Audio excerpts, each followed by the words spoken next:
Hi, it's me. I took a little time off because I'm awkward and yeah, so that's me. I get a little I'm my own worst critic, so I go back and I watch videos, the couple videos that I made, and I'm like,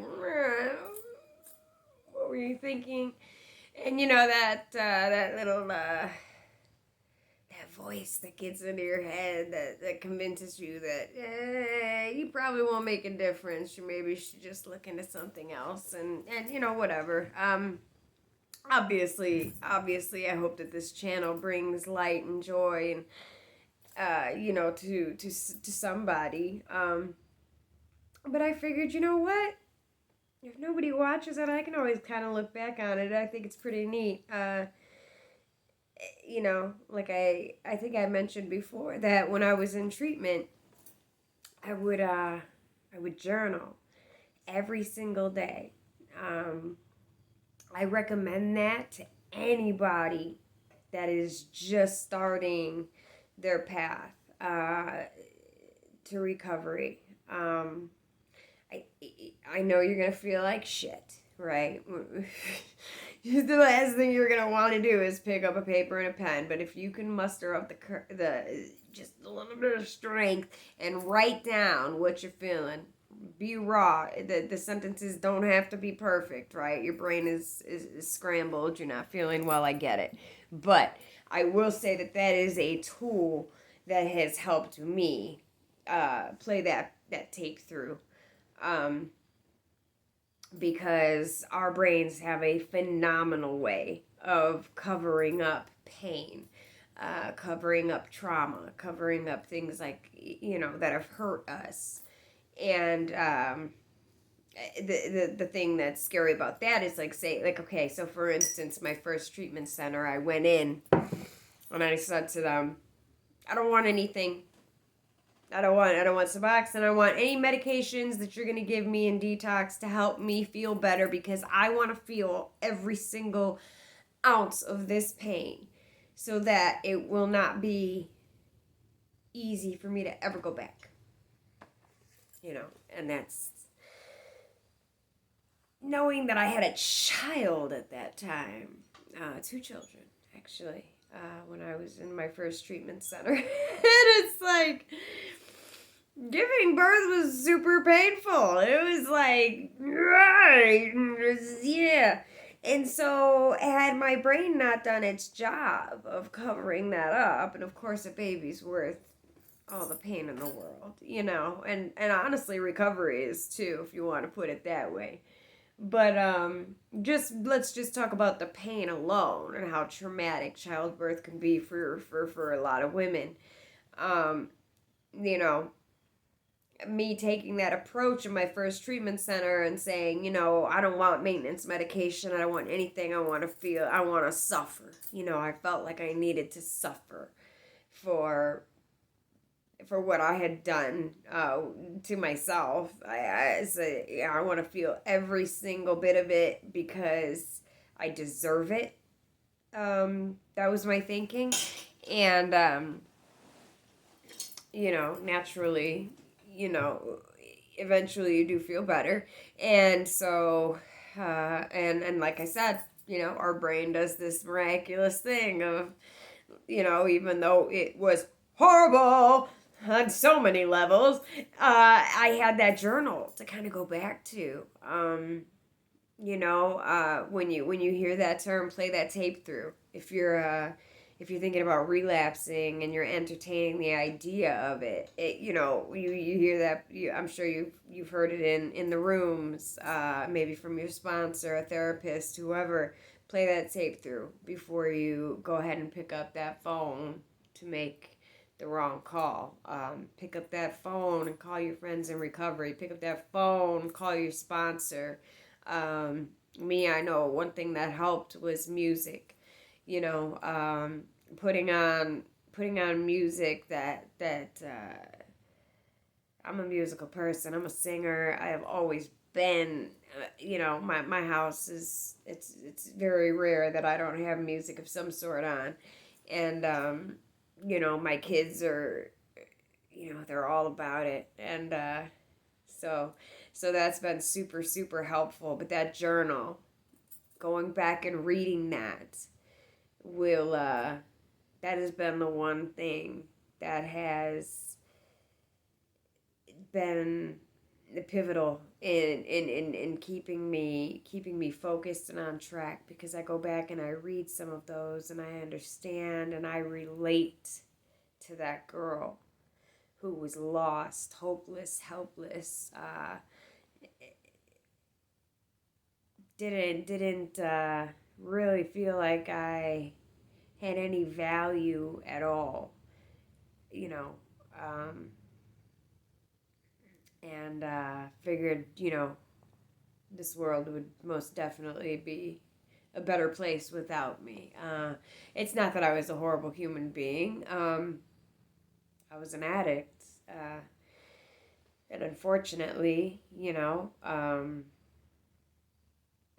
you're an addict and you are surrounded by people that love you, uh, it's not just you that you are hurting. You're hurting all of them.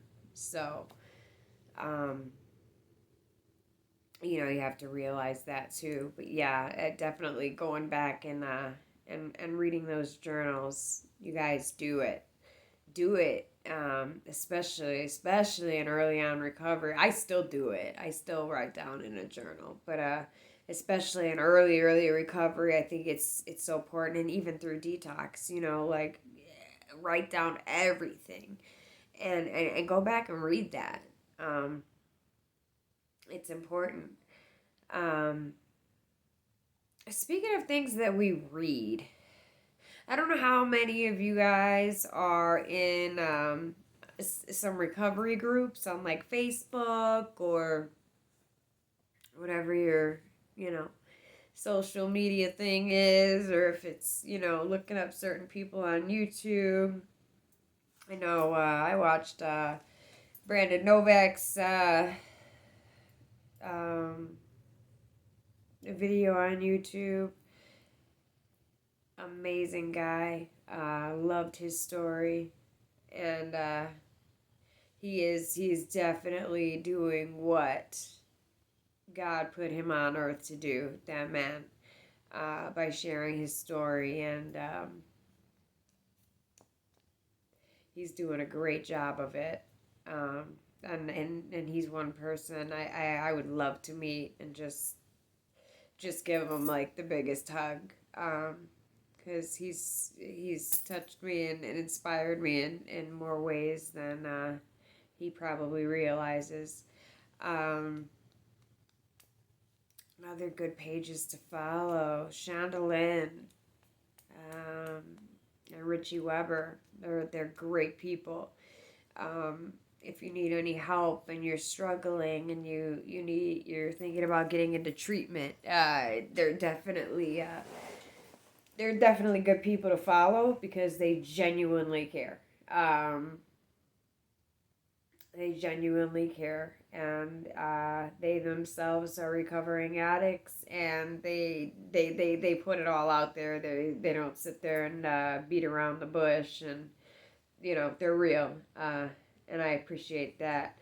But I've joined a couple other groups, right? Like recovery support groups, and they're for people like myself, who have had issues with drugs or alcohol in the past, and it's also a page that people that are still sick and suffering go to and reach out for help, and ask for advice, and which I think is it's a beautiful thing, especially with COVID, especially with this pandemic. Things are opening up now, thank God.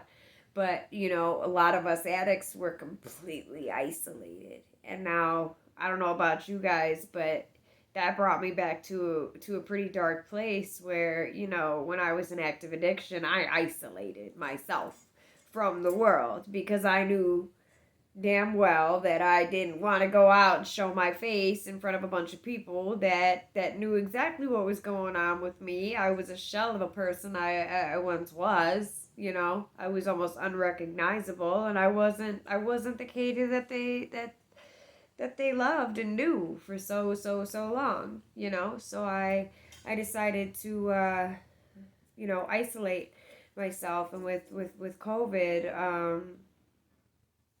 We were forced to isolate.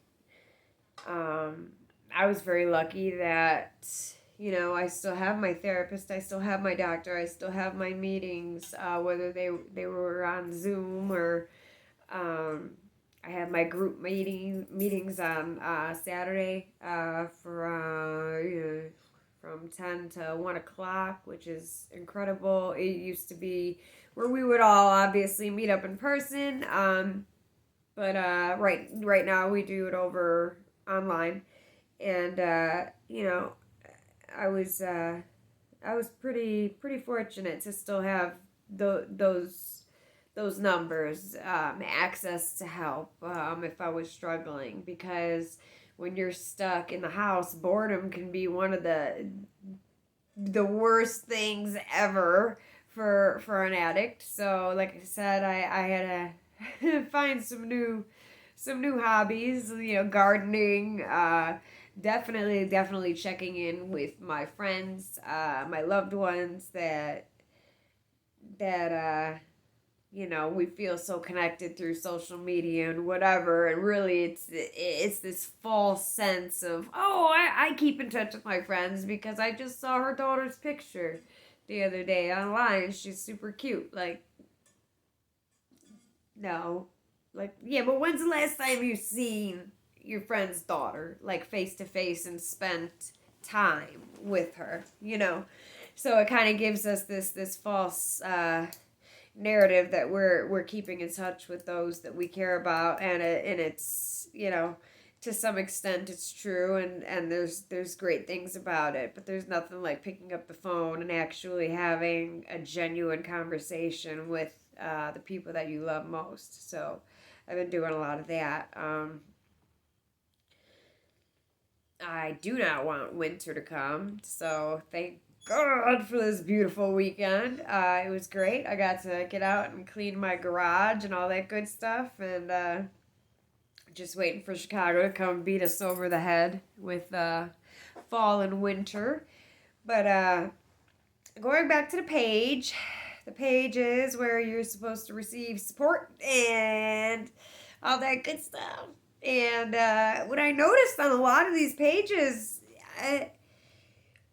listen, I'm a meeting girl. Like, when you go into meetings, at least for me, and where I'm from, when you go in those meetings, you are family. They treat you like family, like from the jump. Like, it's no, oh, we'll see if she comes back, and maybe if she's here for 6 months, we can, invite her out to lunch with us. It's right away, like, hey, where you from? Like, you get a list of women's numbers immediately. There's always the meeting after the meeting where we all go out and have a cigarette, shoot the shit, go out to dinner, whatever. And those are the greatest times. And so you get this overwhelming amount of support in these rooms with like-minded people, right? And I go on these pages, and that's the difference between being face to face with somebody and then, being online with people that are just telephone tough guys. Because I read so much on these pages. And these, like I said, these sites are supposed to be for support and love and encouragement and whatever. And I see so many people tearing others down for deciding after so many failed attempts of doing meetings or whatever. They don't have insurance, so they don't have the option to go to some treatment center, and because they don't have insurance, there's a 3 to 4 month waiting list for them to get into anywhere around, their area, depending on where they're from, which is extremely sad. So the a few people have shared that they are ecstatic about uh getting on to Suboxone or methadone, whatever it is that they that fits them best at that time, to get away from uh you know going out and copping from somebody and dying, because this shit's getting laced with fentanyl, carfentanil, all kinds of shit, and it's taking people out. I mean, a lot of old timers have told me time and time again, if I were a drug addict, if I were still doing, heroin or opiates, today, I would have never made it. They're sitting there telling me, yeah, I used for 20 years, but I'm 15 years clean. But let me tell you, if I was using today, I wouldn't have made it. There's so many people dropping left and right because of what these people are putting on the streets. But yeah, so you'll hear people say things like, "Oh, I have my first doctor's appointment. I'm gonna get back on. I'm gonna get on Suboxone. I feel really positive about this. Or I'm trying to get my kids back, or whatever their story is, right?" And I open up these comments, and it's like people just spewing hate at these people that share that. And I get it. I understand, because like I'm a meeting goer, right? And I've also been on medication maintenance. And in meetings they tell you, like, if you partake in any mind altering substance, period, you are not considered sober. You are not doing the work, correctly. Things like that. So I understand that mentality. I understand that, for some people view it as a crutch. And, what the hell is wrong with a crutch if you have a broken foot? Like, not everybody is capable of just, going into this program and succeeding, like, from the jump. Like, and those that do, oh my God, like, yes, that's amazing. That's what it's, it should impact you like that. And I wish that it had done that for me. It did in so many ways. It just took a lot longer for things to click for me. And but I would rather have somebody put their pride aside and say, listen, I'm doing the meeting thing. I have a sponsor. My sponsor's great. I'm reading the big book. I'm putting my all into these steps. But you know what? I'm falling short somewhere. I'm not sure what somewhere is at, but I'm relapsing. I'm relapsing, and it's scary. I'm relapsing because I have sobriety under my belt, and I go relapse, and I've overdosed on 3 occasions, or, things like that. And so when I hear stories like this of people that are like, you know what, I'm going to go ahead and get involved in a Suboxone program or a methadone program until I feel strong enough in my journey to do it without, or to choose to stay on them. That's everybody's journey is their own. I just can't understand that this site these sites are supposed to be supportive. And like my friend, a really good friend of mine, and I were talking about earlier, is like taking on other people's inventory. Like, you really have no right to. You don't, because you don't know their story, and everybody's path is going to be different. And You know, as long as you clean your side of the street and you go out of your way to try to help those that are in need and helping the next addicts and doing what you have to do, that's all you have to worry about. But to go under these people's comments where they're really excited about, not having to put, needles in their arms, 20 times a day and decide to, take a prescribed medication responsibly, to read all these comments saying, I don't know why you're on this page. You're still a junkie. You're not sober.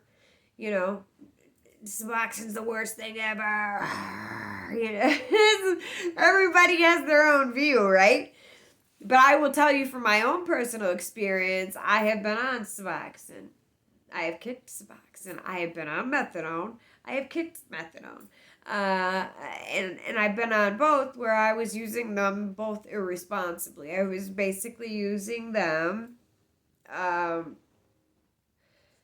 hold me over, on the days where I didn't have money to get anything. So I was using it as a crutch in that way. But I've also gone back and I've used Suboxone responsibly, because I was doing everything I could, to my knowledge, and I'm not perfect. I have so much more that I need to learn. But I had a great sponsor, and I was doing 2 meetings a day. I was reading the big book constantly. I was really putting my all into step work. So much so that even after a year's time, I hadn't even gotten to the 12th step. I was still on step 8. So, I wasn't just writing, a few sentences or even paragraphs for that matter, for each step, especially if you have a good sponsor. They really go through it with you the right way. And I also have really, really great friends that do it with me too, which is cool because, everybody kind of goes in and does step work in their own way. So to kind of go and do it in different ways, you learn so many different, views of it, and you learn how to read it differently. It's really, really fun. But, so I was doing everything right, but I was steady, like, 2-3 months under my belt, and then I would have a fuck it moment. I don't know. I sorry, Mom, if you watch this, but, I know, she don't like it when I say that word. But yeah, it's a daily battle, especially in the beginning. It was a serious daily battle. It wasn't even daily. It was minute by minute, second by second sometimes, right? And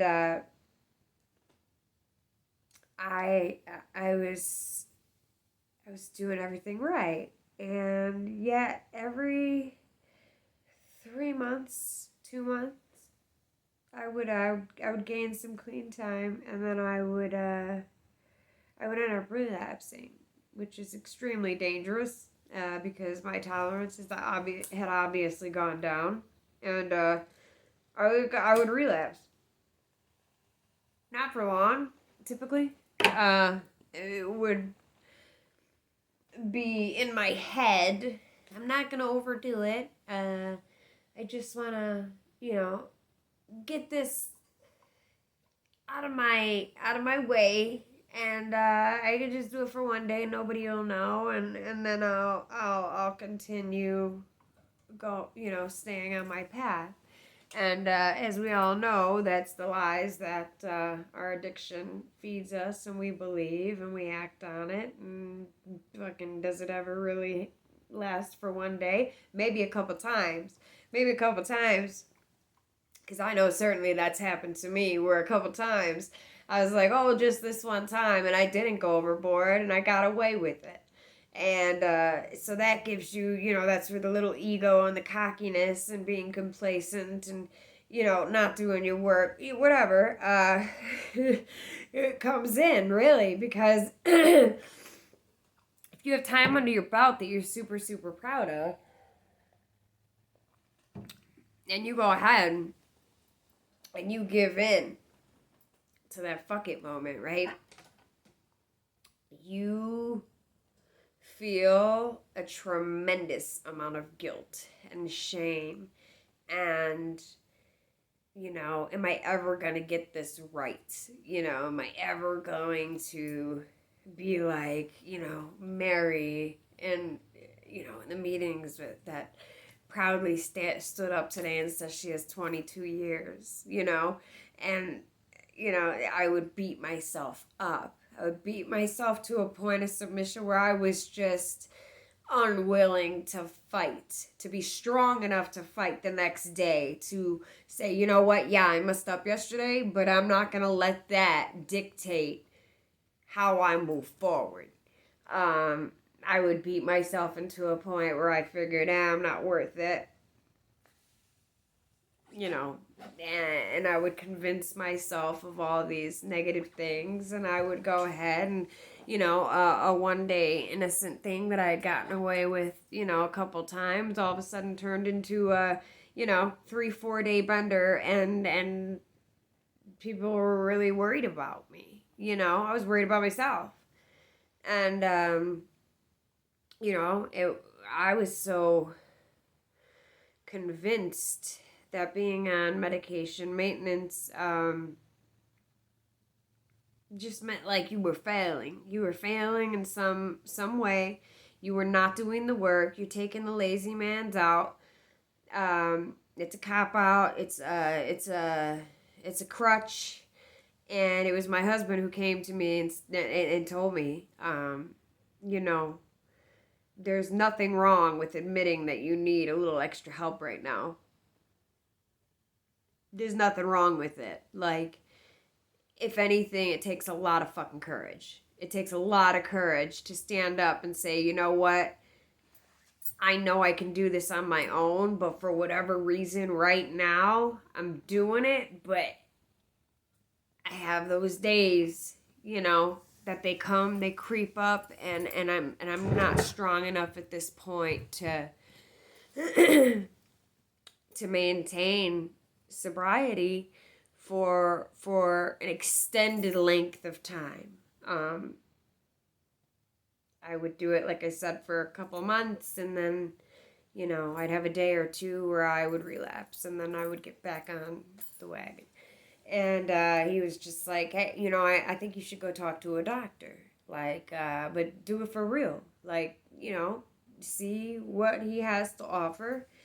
And right away I knew what the doctor would offer. He'd offer Suboxone, Methadone, Vivitrol, things like that. And I did want to get, I really wanted to get on the Vivitrol, but I had not been, you have to be clean for, I believe, a good 20 days before they will give you the shot, the Vivitrol shot. So I decided, everything in my soul was telling me, no, don't do this. You're a failure, you're this, you're that. But I figured, you know what? I would rather take a low dose of Suboxone and help that carry me through the beginning part of my recovery until I am strong enough to do it on my own with the help of a sponsor, with the help of a home group, with the help of, so many amazing people that I know that are in recovery, and with the help and support of my family and my friends. So, I don't hate if somebody is trying to get better, if somebody is trying to better their life and do it in a way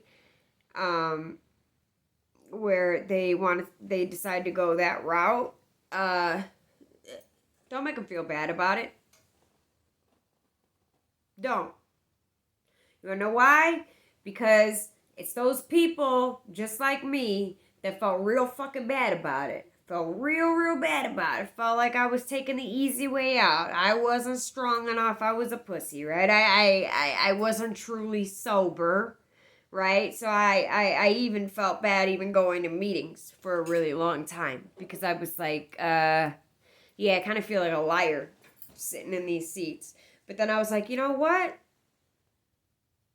I don't. I need to be here. These are my people, and just because you're maybe taking uh medication management for getting off of drugs does not mean that you cannot completely get so much out of meetings. Period.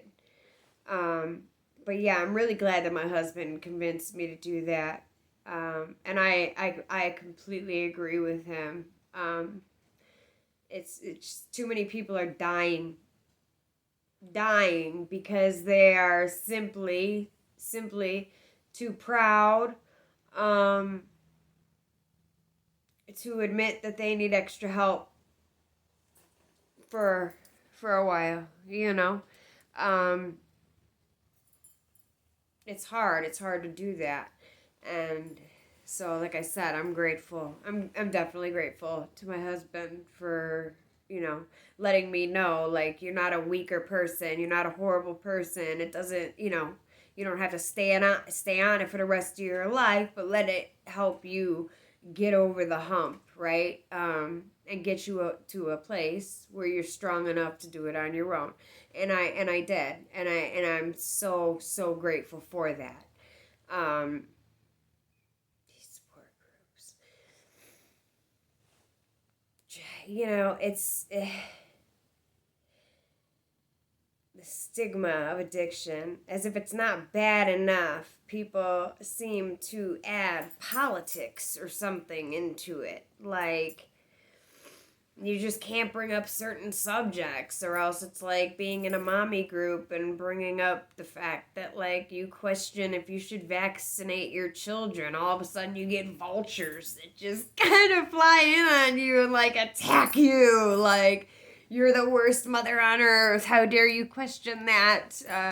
It's nuts. So I'm gonna go ahead and stay in those support groups and in some of those pages, and just maybe not read the comments as much.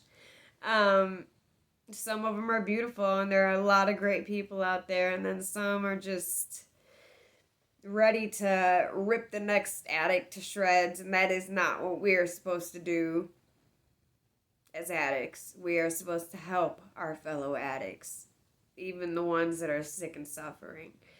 And that's a tough one. That's what I want to talk about a little bit more my next video. Not see like okay, I had a friend that was incredible. Most of my girlfriends are from grammar school. They're all my day ones, and we know each other, everything about each other, and we kind of, we roll together, and those are my people. That's my tribe, and so meeting new women that I bond with quickly is not, it's rare, and so when I do, it's special. It's special to me, and this person was one of those people. We had so much in common. First time we went to lunch, we had so much to say to each other. It was like we were there for 4 hours. We felt like we were there for a half hour. Like, where the fuck did the time go? But yeah, just one of those people. And unfortunately, she's fallen off, right? She started using again. It happens. I've been there myself. This is not me judging that person. The hard part comes in where I had to make the decision to not speak to that person as often. Um, you know, it's and it's not because I'm sitting here and I'm being judgmental or trying to take on her inventory. I completely understand it. My heart bleeds for her, and if she wanted to call me, I would pick my phone up. I just can't hang around in person with her right now, because to be honest with you, if I did that too often, and it's a scary thing, because I'm very, very, very well aware of the fact that she would probably get me high before I could get her sober, you know. So I've created this distance, and I've had to do that with definitely more than one person, and it's hard. It's hard to do that, but I kind of have to protect. I have to protect my recovery at this point. It has to come first for me, and I can't jeopardize my own recovery to try to not offend somebody or hurt their feelings, because this recovery thing to me is everything. Something switched in my brain. I don't want to be around. I don't want to be around anything to do with my old way of life. I don't. It's it's you know it's a fucking nightmare. It's something that took me a really, really long time to try to conquer, and I'm getting there. I'm doing the damn thing, and I can't wait until I can scream to the top of my lungs like, I have 5 years clean. And I'm looking forward to that day so much, and I'm working towards it,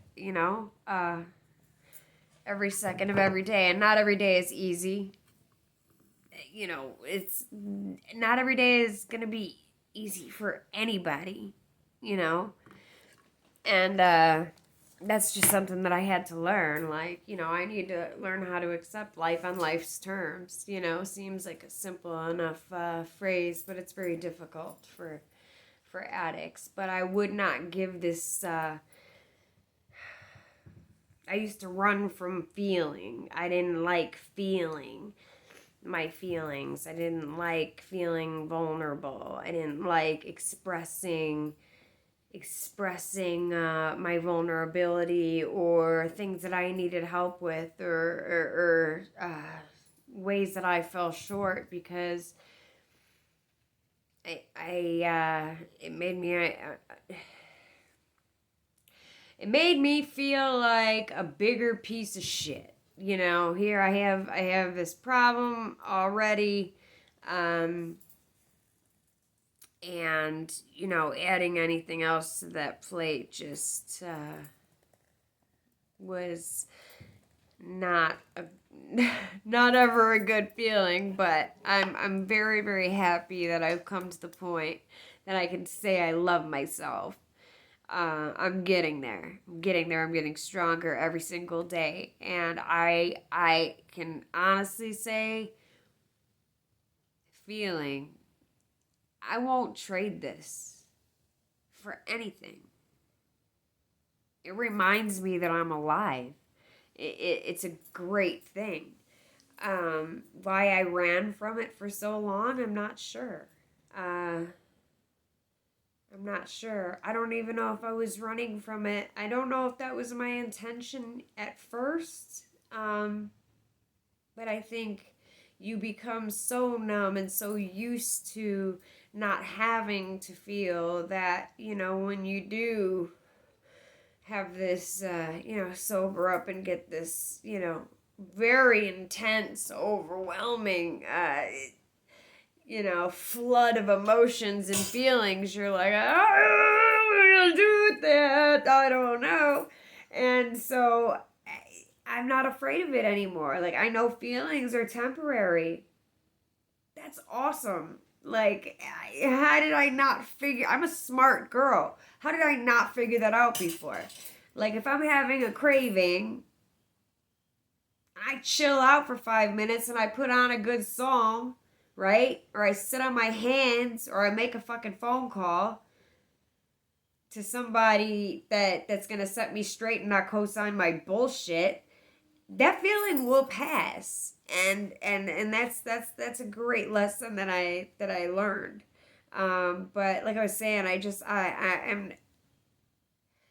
I've never been able to say it and mean this, but I would not trade the fact that I am able to feel, the fact that I am able to be stripped down completely and vulnerable, and be okay with that and embrace it and be so, so, so grateful that I have the opportunity to be, to even be here, um, is something that is irreplaceable to me. I wouldn't trade it for anything. No drug, no nothing. Um, Life is pretty beautiful. Not perfect, but it's definitely beautiful. So it's uh, it's worth it. It's definitely worth it. The hard days are always gonna be there.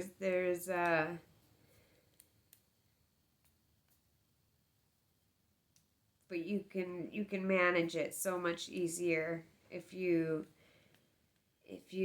stay clean and you work through it. Um, Giving in and saying fuck it, and you know choosing to use over something, that happens in your life that makes you, you know whether it's losing a family member, whether it's losing your spouse, anything. Things in life happen all the time that are tragic and awful. And I know that, you know, God forbid, if something bad happens, like, I need to hang on to my sobriety. That has to come first, because no matter what, if I choose to use, it's the pain and the problem is still going to be there. Me using is only just going to make it worse. Um, so, what do we have coming up? Because I'm rambling. Because, yeah, that's what I do. But I'm going to have some really cool guests on here. I don't want, everybody's journey is so different. And I think it's so dope that I know a lot of real people, that I could bring to the table that would love to share their story, give give hope, uh, talk about their strength and their courage, and one of these people that I'm talking about has been one of those people that says those things to me that I need to hear at that exact moment every single time. Never co-signs my bullshit.